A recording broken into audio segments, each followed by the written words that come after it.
ಹೊಸದಾಗಿ ನಿರ್ಮಿಸಲಾದ ಮನೆಯ ಗೃಹ ಪ್ರವೇಶ ಮಾಡಿ ಕೇವಲ 1 ತಿಂಗಳ ಹಿಂದಷ್ಟೇ ಕರ್ತವ್ಯಕ್ಕೆ ಹಿಂದಿರುಗಿದ ಯೋಧರೊಬ್ಬರ ಪತ್ನಿ ಮನೆಯಲ್ಲೇ ಜೀವಂತ್ಯಗೊಳಿಸಿದ ಘಟನೆ ಕಾಸರಗೋಡಿನ ಕರ್ಮಂತೋಡಿ ಬಳಿಯ ಮೂಡಂಕುಲಂನಲ್ಲಿ ನಡೆದಿದೆ.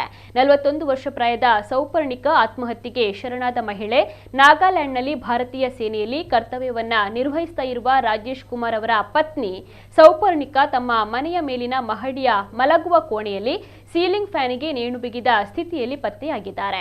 ಇದನ್ನು ಗಮನಿಸಿದ ಸಂಬಂಧಿಕರು ಮತ್ತು ನೆರೆಹೊರೆಯವರು ತಕ್ಷಣವೇ ಅವರನ್ನ ಕೆಳಗಿಳಿಸಿ ಮುಲ್ಲೇರಿಯಾದ ಖಾಸಗಿ ಆಸ್ಪತ್ರೆಗೆ ಸಾಗಿಸಿದರೂ ಕೂಡ ಅವರು ಈಗಾಗಲೇ ಮೃತಪಟ್ಟಿರುವುದಾಗಿ ವೈದ್ಯರು ಘೋಷಿಸಿದ್ದಾರೆ. ಸೌಪರ್ಣಿಕ ಹಾಗೂ ರಾಜೇಶ್ ಕುಮಾರ್ ದಂಪತಿಗೆ 2 ಮಕ್ಕಳಿದ್ದಾರೆ. ಕೇವಲ 1 ತಿಂಗಳ ಹಿಂದಷ್ಟೇ ಇವರ ಹೊಸ ಮನೆಯ ಗೃಹ ಪ್ರವೇಶ ಸಮಾರಂಭ ಅತ್ಯಂತ ಸಂಭ್ರಮದಿಂದ ನಡೆದಿತ್ತು.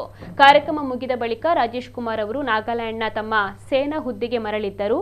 ಹೊಸ ಮನೆಯ ಸಂಭ್ರಮ ಮಾಸುವ ಮುನ್ನವೇ ಈ ದುರಂತ ಸಂಭವಿಸಿರುವುದು ಇಡೀ ಗ್ರಾಮವನ್ನ ಕಣ್ಣೀರಲ್ಲಿ ಮುಳುಗಿಸಿದೆ. ಘಟನೆಗೆ ಸಂಬಂಧಿಸಿದಂತೆ ಅಧೂರು ಪೊಲೀಸರು ಸ್ಥಳಕ್ಕೆ ಭೇಟಿ ನೀಡಿ ಪರಿಶೀಲನೆಯನ್ನ ನಡೆಸಿ ಪ್ರಕರಣವನ್ನು ದಾಖಲಿಸಿಕೊಂಡಿದ್ದಾರೆ. ತನಿಖೆ ಮುಂದುವರೆದಿದೆ.